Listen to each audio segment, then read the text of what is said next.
दृष्टि से सभी लोग जानते हैं कि राहुल गांधी नेता प्रतिपक्ष को विदेश और विदेशियों में ज़्यादा भरोसा है और ज़्यादा उनको वहाँ पर आनंद भी आता है। इसलिए जब देश में खास करके उत्तर भारत में कोई संकट की घड़ी हो तो हमारे राहुल जी को बाहर के देशों में घूमना ज़्यादा पसंद आता है, ना कि पंजाब या हिमाचल, और हिमाचल में तो उनकी सरकार भी है। तो ये दिखाता है कि बार बार उनको विदेश से ज़्यादा लगाव भी है। पर यह बात का अंदाज़ा किसी को नहीं था कि जो भारत के विषयों पर लगातार राहुल गांधी जी बोल रहे थे, दरअसल वो भारत में तो डायलॉग डिलीवरी और एक्टिंग कर रहे थे, पर ये डायलॉग की स्क्रिप्ट कहीं और से लिखी जा रही थी। या ये भी कह सकते हैं कि राहुल गांधी जी का पॉलिटिकल इंटरनेट कनेक्शन किसी विदेश की भूमि या धरती से कनेक्टेड था, इस बात का अंदाजा किसी को नहीं था। शंका तो हमेशा होती थी। आज जिस प्रकार से कुछ प्रमाण सामने आया है, जिसमें निकलकर आया है कि कैसे जो पावर पॉइंट प्रेजेंटेशन किया गया, उस पावर पॉइंट प्रेजेंटेशन का पावर और उसका डेटा पॉइंट दोनों भारत के बाहर से बनकर आया था। और ये ऐसा टेक्निकल अनडिनाएबल प्रूफ है जिस पर लाख लीपापोती करने के बाद भी, जिस पर लाख जस्टिफिकेशन देने के बाद भी उस डेटा को छुपाया नहीं जा सकता कि डेटा जो बेटा के हाथ में आया था वो दरअसल फॉरेन या विदेश की धरती से लेता था। और इसीलिए आज कई सारे सवाल निर्माण होते हैं। ये कोई पहली बार नहीं है कि राहुल गांधी जी को भारत के बाहर से कोई प्रेरणा मिली हो भारत में भारत की संवैधानिक संस्थाओं पर सवाल और ट्रस्ट डेफिसिट क्रिएट करने के लिए। आपको याद होगा कि राहुल गांधी का तो ऑफिशियल बयान है कि we have to fight the Indian state. फिर आपको याद होगा कि जब राहुल गांधी जी विदेश गए थे तो एक नहीं अनेकों बार उन्होंने भारत की संवैधानिक संस्थाओं पर सवाल निशान करते हुए कहा है कि India's democracy is dead and I am wondering why the guardians of democracy are not intervening. मतलब कि सीधे सीधे भारत की संप्रभुता पर सवाल खड़े कर देना और संप्रभुता पर हमला भी करने का काम राहुल गांधी ने किया है। अपनी व्यक्तिगत वार्तालाप और बातचीत में भी कुछ ऐसे एलिमेंट्स के साथ भी उन्होंने इस बात को दोहराया है कि भारत में विदेशी हस्तक्षेप होना चाहिए। पार्लियामेंट आप लोग कवर करते हैं, पार्लियामेंट के हर सेशन से पहले एक सोरोस स्पॉन्सर्ड और सोरोस गाइडेड डॉक्यूमेंट या रिपोर्ट जैसे ही आता था तो कांग्रेस पार्टी और खासकर राहुल गांधी उस सोरोस स्पॉन्सर्ड डॉक्यूमेंट को लेकर भारत की संसद को हॉस्टेज बनाने का काम करते थे और सुप्रीम कोर्ट में फिर उस पूरी बात पर कुछ निकलता नहीं था।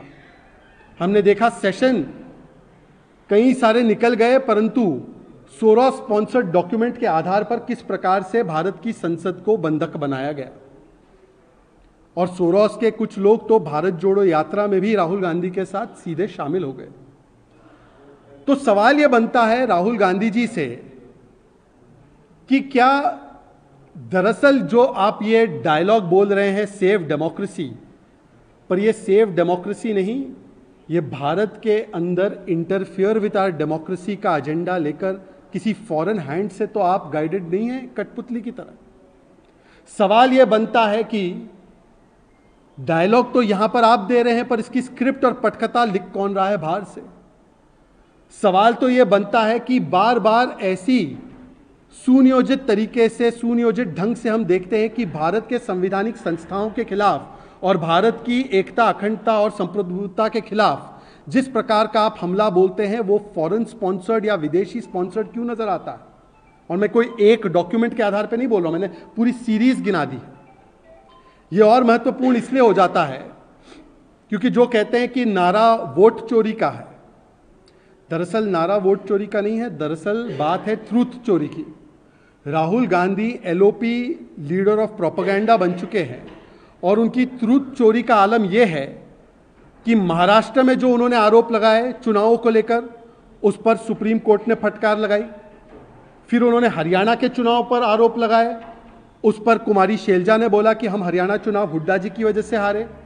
फिर उन्होंने बिहार के अंदर एसआईआर जो एक्टिविटी हो रही है उसको लेकर सवाल खड़े किए, पर सुप्रीम कोर्ट ने उस पर कोई स्टे नहीं लगाया और इनके बीएलए वहां पर कोई प्रमाण नहीं दे पाते।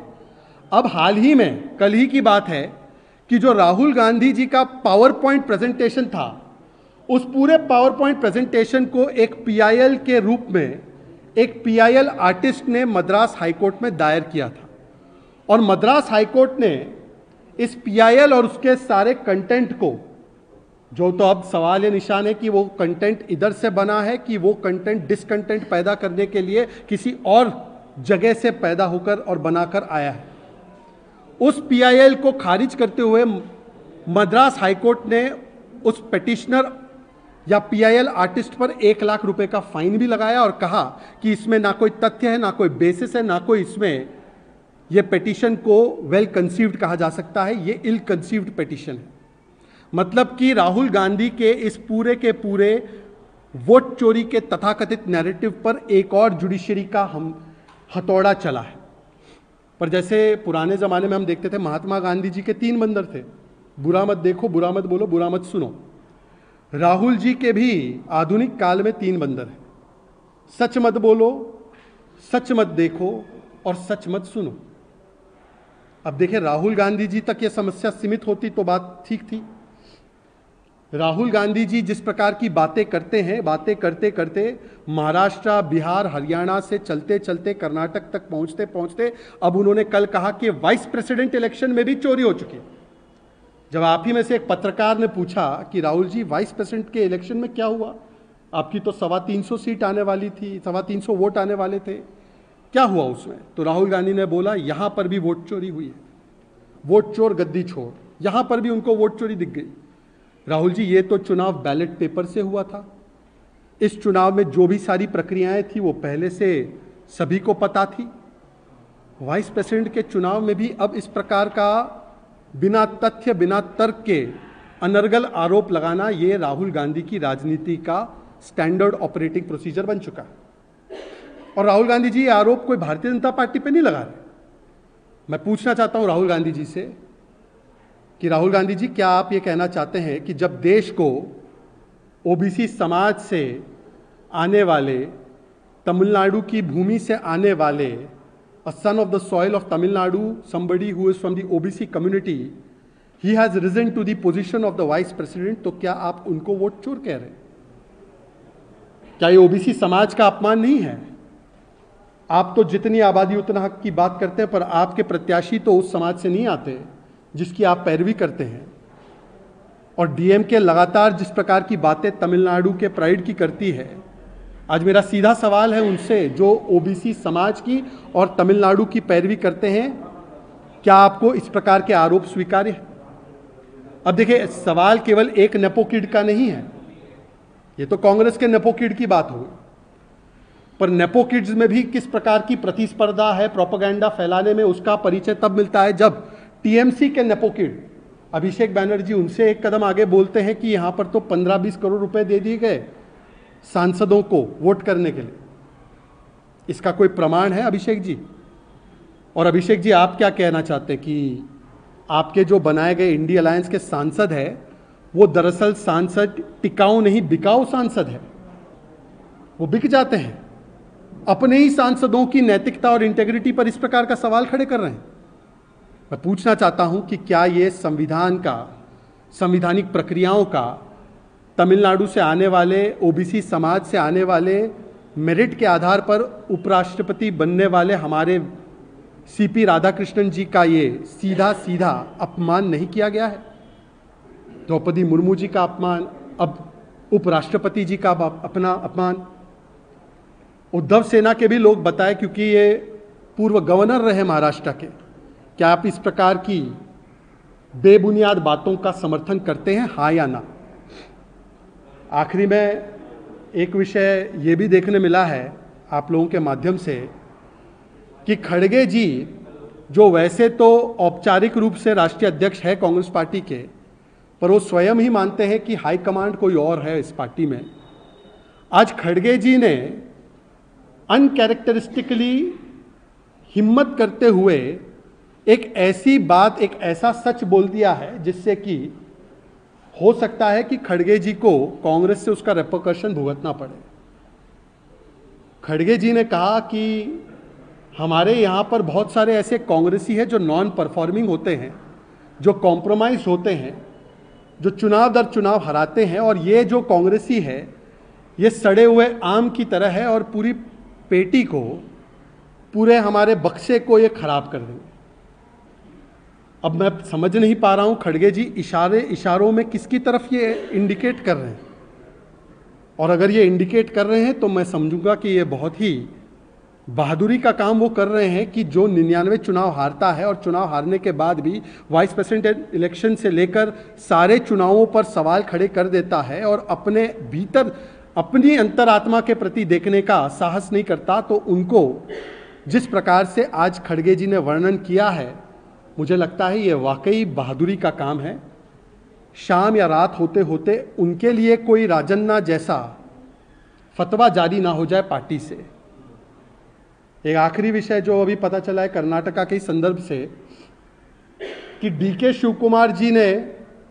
जिस प्रकार से प्रशंसा की थी विधानसभा में नमस्ते सदा वत्सले मातृभूमि, इस पावन पवित्र प्रेयर सॉन्ग को भी गाने का काम उन्होंने किया था, और उसके बाद जिस प्रकार से उनको मजबूरी में, दबाव में गांधी परिवार के प्रति अपने अनडाइंग लव का डिक्लेरेशन करना पड़ा और माफ़ी मांगनी पड़ी। पर वो कहते हैं ना कि राहुल गांधी जी की बातों को कोई सीरियसली लेने वाला कांग्रेस में बचा नहीं। जनता तो सीरियसली लेती नहीं, हमने देखा है कि अलाय पार्टनर भी सीरियसली लेते नहीं, और अब राहुल गांधी के स्वयं कांग्रेस पार्टी के नेता ही उन्हें सीरियसली नहीं लेते। इसीलिए उनके बीजेपी आरएसएस पर अनर्गल आरोप लगाने के बाद भी पहले डीके शिव कुमार जी और उसके बाद जी परमेश्वर जी एबीवीपी के पास जाते हैं, एबीवीपी के कार्यक्रम में जाते हैं और शामिल होते हैं। मुझे लगता है कि खड़गे जी की बातों से लेकर परमेश्वर जी के कृत्यों तक अगर गहनता से अगर अध्ययन किया जाए तो बिना कुछ बोले एक्शंस जब स्पीक करते हैं लाउडर वर्ड से भी, उसका परिचय देते हुए राहुल गांधी जी के प्रति किसी का कोई कॉन्फिडेंस नहीं बचा है। ये वाइस प्रेसिडेंट इलेक्शन से लेकर इनके बयानों से आज स्पष्ट होता जा रहा है। मैं फिर से एक बार प्रार्थना करता हूं कि खड़गे जी हो या जी परमेश्वर जी हो, उनका हाल शशि थरूर जी की तरह या राजन्ना जी की तरह न किया जाए।